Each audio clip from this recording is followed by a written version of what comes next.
Amin. Ibrani pasal yang ke 12. Ibrani pasal yang ke-12, ayatnya yang ke, saya lihat sebentar ya.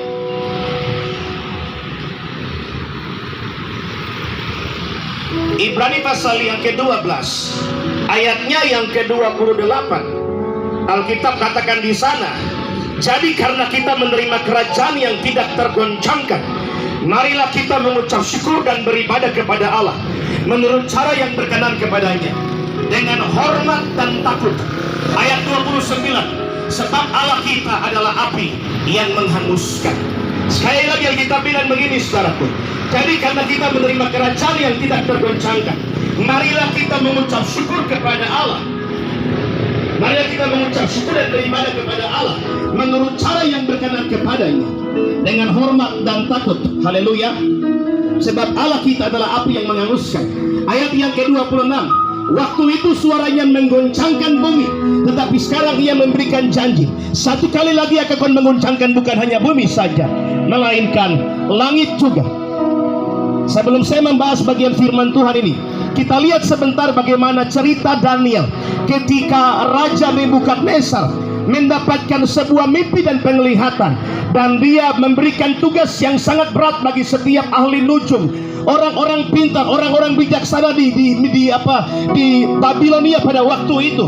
Tetapi tidak ada seorang pun yang bisa membukakan rahasia yang disampaikan oleh Raja Nebukadnezar, dan mereka mencari di antara semua orang yang hidup pada zaman Babilonia itu, hanya seorang yang penuh dengan roh Allah yang bernama Daniel, yang bisa menyampaikan isi daripada mimpi Raja Nebukadnezar, dan dia memberitahukan maknanya kepada Raja Nebukadnezar. Kini Nebukadnezar mengakui bahwa Allah di surga memberikan hikmat dan pengertian bagi hamba-hamba yang diurapi oleh Tuhan. Haleluya.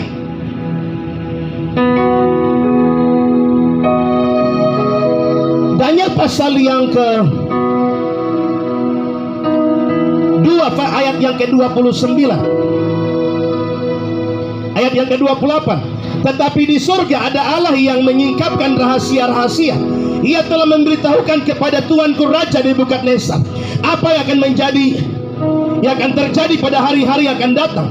Mimpi dan penglihatan yang Tuanku lihat di tempat tidur ini ialah ini, sebab Tuanku ada di tempat tidur, dan Tuanku Raja timbul pada Tuanku pikiran-pikiran tentang apa yang akan terjadi kemudian hari, dan dia telah menyingkapkan rahasia-rahasia, telah memberitahukan kepada Tuanku apa yang akan terjadi. Adapun kepadaku telah disingkapkan rahasia itu, bukan karena hikmat yang mungkin ada padaku melebihi hikmat semua orang yang hidup, tetapi supaya maknanya diberitahukan kepada Tuanku Raja, supaya Tuanku mengenal pikiran-pikiran Tuanku. Ya, Raja Tuanku melihat suatu penglihatan yakni sebuah patung yang amat besar. Patung ini tinggi berkilau-kilauan luar biasa, tegak di hadapan Tuanku dan tampak mendahsyatkan. Adapun patung itu kepalanya dari emas tua, dada dan lengannya dari perak, perut dan pinggangnya dari tembaga, sedangkan pahanya dari besi, dengan kaki sebagian dari besi, sebagian dari tanah liat. Sementara Tuanku melihatnya, terungkit lepas sebuah batu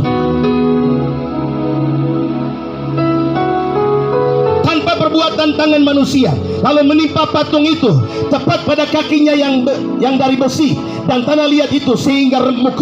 Maka dengan sekaligus terimukannya lah juga besi, tanah liat, tembaga, perak, emas itu, dan semuanya menjadi seperti sekam di tempat pengirikan pada musim panas. Lalu angin mengembuskannya sehingga tidak ada bekas-bekasnya yang ditemukan, tetapi batu yang menimpa patung itu menjadi gunung besar yang memenuhi seluruh bumi. Itulah mimpi Tuanku, dan sekarang maknanya akan kami katakan kepada Tuanku Raja. Ya Tuanku Raja, Raja segala raja yang kepadanya oleh Allah semesta langit telah diberikan kekerajaan, kekuasaan, kekuatan dan kemuliaan, dan yang ke dalam tangannya telah diserahkannya anak-anak manusia dimanapun mereka berada, binatang-binatang di padang dan burung-burung di udara, yang dibuatnya menjadi kuasa atas semuanya itu. Tuanku lah kepala atas dari emas itu. Tetapi sesudah Tuanku akan muncul suatu kerajaan lain yang kurang besar, dan kerajaan Tuanku kemudian satu kerajaan lagi, yakni kerajaan yang ketiga dari tembaga yang berkuasa atas seluruh bumi. Sesudah itu akan ada suatu kerajaan yang keempat yang keras seperti besi, tepat seperti besi yang meremukkan dan menghancurkan segala sesuatu, dan seperti besi yang menghancur lulukan. Maka kerajaan ini akan meremukkan dan menghancur lulukan semuanya. Dan seperti Tuanku, lihat kaki dari jari-jari sebagian dari tanah liat tukang periuk dan sebagian dari besi. Itu berarti bahwa kerajaan itu terbagi-bagi. Memang kerajaan itu sangat keras seperti besi. Sesuai dengan yang Tuanku lihat, besi itu bercampur dengan tanah liat. Tetapi sebagaimana jari-jari kaki itu sebagian dari besi, sebagian dari tanah liat, demikian pula kerajaan itu akan keras. Sebagian rapuh, sebagian tidak. Seperti Tuanku lihat besi bercampur dengan tanah liat, itu berarti mereka akan bercampur oleh perkawinan, tetapi tidak akan merupakan suatu kesatuan seperti besi itu tidak dapat bercampur dengan tanah liat. Tetapi pada zaman raja-raja, Allah semesta langit akan mendirikan suatu kerajaan yang tidak akan binasa sampai selama-lamanya, dan kekuasaan tidak akan beralih kepada bangsa lain.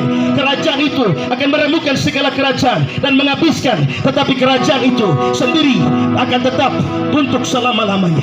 Saudaraku yang dikasihi oleh Tuhan, sebelum Yesus Kristus hadir ke dunia membawa kerajaan yang disebut dengan kerajaan Allah atau kerajaan surga, ternyata Raja Nebukadnezar sudah melihat mimpi-mimpi mengenai kerajaan-kerajaan yang berkuasa di muka bumi pada waktu itu. Kerajaan Mesir yang menguasai Israel selama 430 tahun lamanya. Kerajaan Babilonia yang menguasai Israel selama 70 tahun lamanya. Dan Nebukadnezar melihat penglihatan mengenai kerajaan-kerajaan yang berkuasa di muka bumi. Sesuai dengan catatan pada Wahyu pasal yang ke-13, berbicara mengenai binatang yang keluar dari dalam perut bumi, berkepala 7 bertanduk 10. Berbicara mengenai kerajaan-kerajaan kegelapan atau kerajaan-kerajaan akan bangkit di akhir zaman untuk menguasai dunia ini, termasuk kerajaan antikristus. Tetapi Alkitab berkata, tetapi karena kamu sudah menerima kerajaan yang tidak tergoncangkan. Kerajaan apa itu namanya? Kerajaan surga. Tepuk tangan yang paling meriah buat Tuhan Yesus. Yesus berkata, datanglah kerajaanmu, jadilah kehendakmu di bumi seperti di surga. Tetapi karena kamu sudah menerima kerajaan yang tidak tergoncangkan, segala sesuatu akan digoncangkan, akan diruntuhkan oleh tangan Tuhan sendiri pada hari terakhir. Haleluya. Saudara dengarkan baik-baik. Ini tahun 2022. Kita akan masuk tahun 2023. Tahun kegelapan, tahun pekat, tahun kesulitan, tahun kesukaran, tahun kelaparan, tahun krisis ekonomi global yang hebat dan luar biasa. Tetapi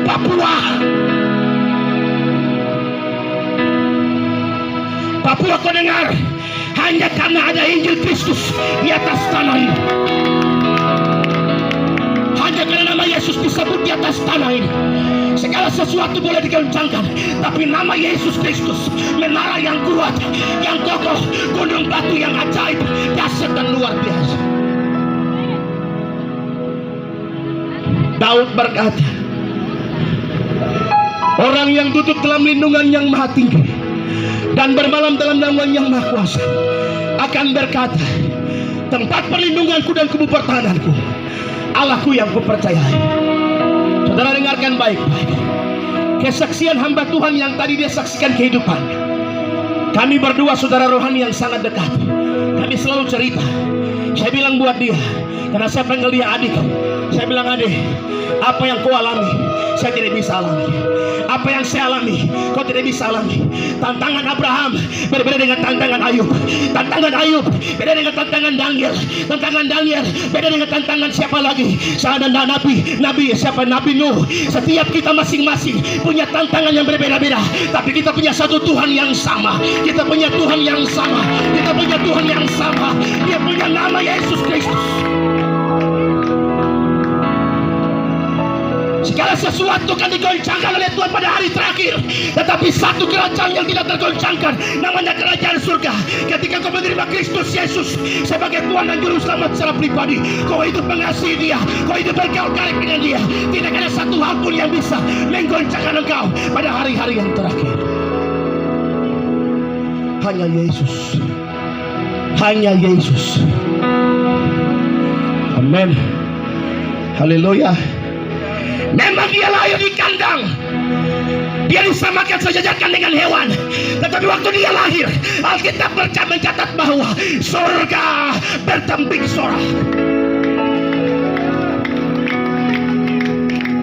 Malaikat menyembah dia pada malam itu, membuktikan dia bukan manusia biasa. Dia Tuhan segala Tuhan, dia Raja segala Raja, yang menghadirkan kerajaan Allah ke muka bumi. Siapa hidup di dalam dia, siapa hidup dalam Kristus, kau tidak perlu takut dengan kehidupanmu ke depan. Dia Immanuel. Dia berkata, aku gembala yang baik, aku roti hidup, akulah jalan, kebenaran, dan hidup. Kau jangan takut tentang hidup. Kau hidup di dalam dia, kau pasti hidup. Sekali lagi, kau hidup di dalam dia, kau pasti hidup. Kau dapat masalah sebesar apapun, pasti ada jalan. Sebab Yesus berkata, I'm the way. Akulah jalan. Tidak ada jalan lain. Haleluya. Amin. Amin. Yohanes pasal 1 ayat 12 Alkitab berkata, tetapi semua orang yang menerimanya diberinya kuasa supaya menjadi anak-anak Allah. Roma 8 ayat 17 ayat 15. Tetapi kamu tidak menerima roh perbudakan membuat kamu menjadi takut lagi. Kamu telah menerima roh yang menjadikan kamu anak-anak Allah. Oleh roh itu kita berseru, ya Aba, ya Bapa. Amin. Ayat 16 Alkitab berkata dan 17, dan jika kita adalah anak, maka kita juga adalah ahli waris, maksudnya orang-orang yang berhak menerima janji-janji Allah. Amin. Satu bagian terakhir, kita 4 hamba Tuhan yang kuat masih bicara tidak terlalu panjang. Oh begitu. Haleluya. Satu bagian terakhir, Filipi pasal yang ketiga. Filipi pasal yang ketiga. Haleluya. Tepuk tangan yang paling meriah buat Tuhan Yesus. Yang paling meriah buat Tuhan Yesus. Haleluya. Karena kewargaan kita adalah di dalam surga. Sekali lagi Alkitab bilang begini, karena kewargaan kita adalah di dalam surga. Amin. Amin. Sebelum anak masuk SMA 1 Negeri 1 Sentani, namanya harus terdaftar dulu menjadi siswa SMU Negeri 1 Sentani, baru dia sah. Sebelum anakmu berkantor di kantor Polres Jayapura Kota, dia punya nama harus terdaftar dulu menjadi anggota Kepolisian Republik Indonesia. Sebelum anakmu menjadi mahasiswa Uncen, namanya harus terdaftar menjadi mahasiswa Universitas Cendrawasih di tanah Papua. Sebelum orangnya masuk ke sana, namanya disodorkan dulu, mendaftar terlebih dahulu. Sebelum engkau masuk dalam kerajaan surga, namamu harus tercatat dalam kitab kehidupan. Amin. Jika namamu tercatat dalam kitab kehidupan menjadi warga kerajaan Allah, dengar baik-baik, engkau tidak perlu takut dengan tentang kehidupan. Karena Alkitab berkata, aku sekali-kali tidak membiarkan engkau, aku sekali-kali tidak meninggalkan engkau. Seperti Bapa sayang kepada anaknya, demikianlah Tuhan sayang kepada orang-orang yang takut akan Dia. Ada amin. Haleluya. Haleluya. Di dunia kau kurang dihargai, di dunia kau tidak dikenal, di dunia orang tidak memandang engkau, tidak jadi masalah. Yang penting status saya warga kerajaan Allah. Amin. Haleluya. Hanya orang Papua yang bisa bicara tentang Papua. Hanya orang Serui yang bisa ngomong tentang Serui. Hanya orang Biak yang bisa ngomong tentang Biak. Hanya orang Sentani yang bisa ngomong tentang Sentani. Tidak ada orang Jakarta datang ngomong tentang Papua. Tidak bisa orang Bali ngomong tentang orang Sentani. Harus anak asli Sentani yang bicara tentang Sentani. Demikianlah Yesus Kristus. Dia datang dari surga. Dia berkata, akulah jalan, kebenaran dan hidup. Dia yang tahu tentang surga karena dia berasal dari surga. Alkitab berkata, Adam yang pertama adalah makhluk yang hidup, diciptakan dari debu tanah, sama seperti manusia. Tapi Adam yang kedua berasal dari surga, berasal dari Roh. Yesus Kristus lahir dari Roh Kudus, bukan lahir dari daging. Dia tidak berasal dari dunia ini, dia berasal dari surga. Makanya dia mati di kayu salib. Dia mengatakan, sudah selesai. Tidak ada masalah lagi. Segala sesuatu akan digoncangkan oleh tangan Tuhan sendiri. Seperti penglihatan Nebukadnezar. Terungkit sebuah batu yang dilepas dari surga, turun meruntuhkan kerajaan itu, dan tidak ditemukan lagi pada tempatnya, seperti sekam yang ditiup oleh angin. Tetapi ketika engkau tinggal di dalam Kristus, Yesus berkata, tinggal dalam aku, dan firman-Ku tinggal di dalam kamu. Amin. Haleluya. Amin. Namaku di sanalah dalam buku darahnya yang suci dan segala dosaku. Saya tahu namaku di sanalah. Saya tahu namaku di sanalah dalam buku kehidupan kekal. Darahnya yang sucikan dosaku, Roh suci hantarku ke surga. Di sana senanglah, kesusahan penyakit tak ada. Di sana senanglah, saya tahu namaku di sanalah. Namaku di sanalah dalam buku kehidupan kekal. Darahnya yang sucikan segala dosaku. Saya tahu namaku di sanalah. Namaku di sanalah dalam buku kehidupan kekal. Darahnya yang sucikan segala dosaku. Saya tahu namaku.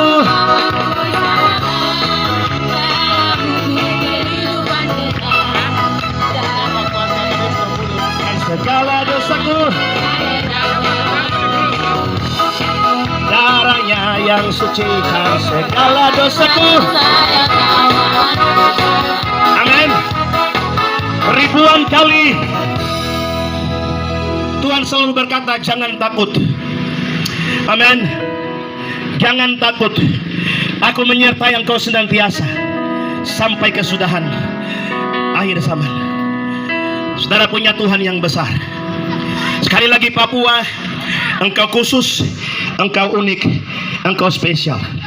Siapa yang tinggal di dalam Kristus, dia tinggal dalam kerajaan Allah yang tidak tergoncangkan. Saudara lihat, dunia ini kelihatan biasa-biasa, tapi saudara tidak tahu di luar sana banyak orang mati kelaparan, tidak menemukan arah dan tujuan hidup yang jelas. Orang Papua tidak kerja, dia bukan kepala kantor. Apalagi orang Sentani, dia cuma tahu lepas jaring, mancing lohan, pergi cari venlung di apa, pelepas sagu. Lepas nelon dan mata kail ke bawah, ikan lohan naik sendiri. Cuma modal kuah garam, papeda satu helai, makan kenyang, mata fly, langsung otak mati.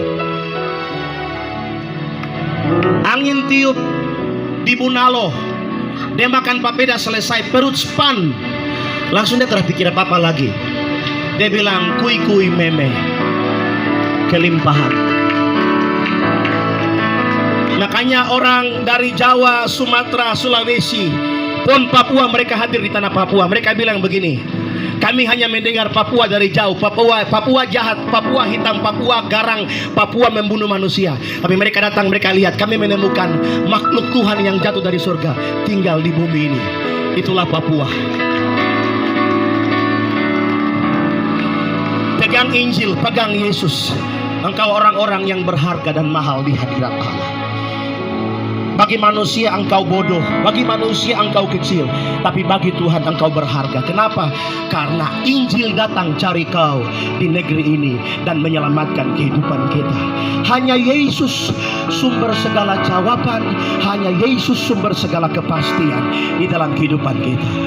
Bersama Dia hatiku damai, walau dalam lembah kegelapan. Bersama Dia hatiku tenang, walau hidup penuh tantangan. Tak satu pun dapat menghibur, tak seorang pun dapat menolongku. Hanya Yesus, hanya Yesus jawaban hidup. Kalau ku cari damai hanya ku dapat. Kalau ku cari damai hanya ku dapat dalam Yesus. Kalau ku cari ketenangan hanya ku beri di dalam Yesus. Tak satu pun dapat menghibur, tak seorang pun dapat menolongku.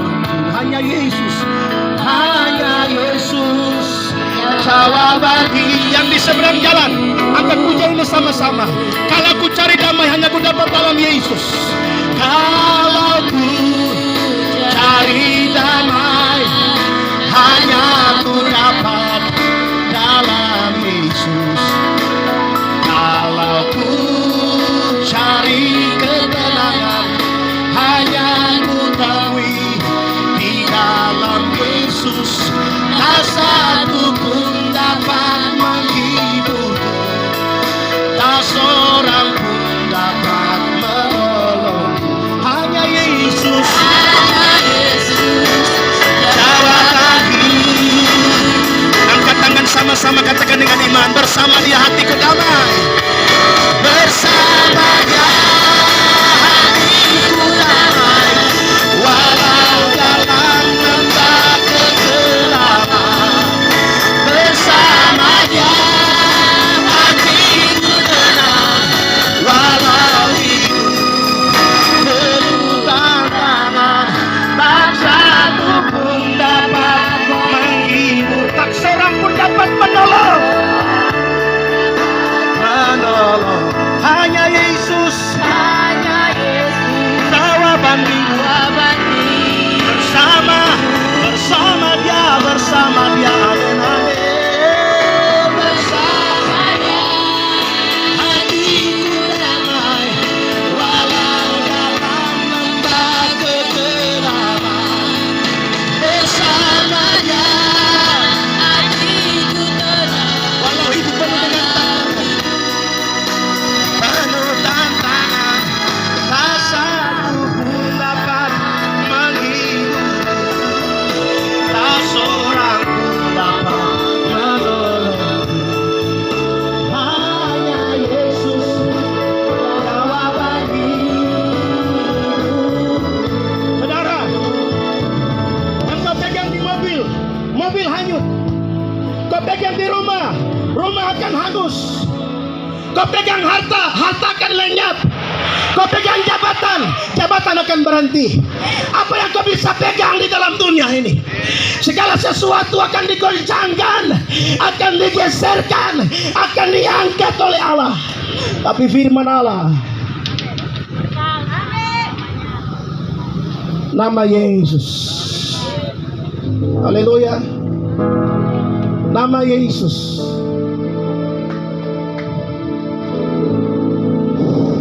Tepuk tangan bagi nama itu.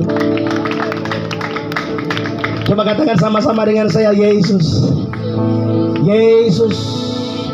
Jangan katakan nama itu dengan biasa-biasa saja. Coba saudara katakan dari hati, Yesus. Yesus. Rasakan ada kasih Tuhan yang masuk di hatimu hari ini.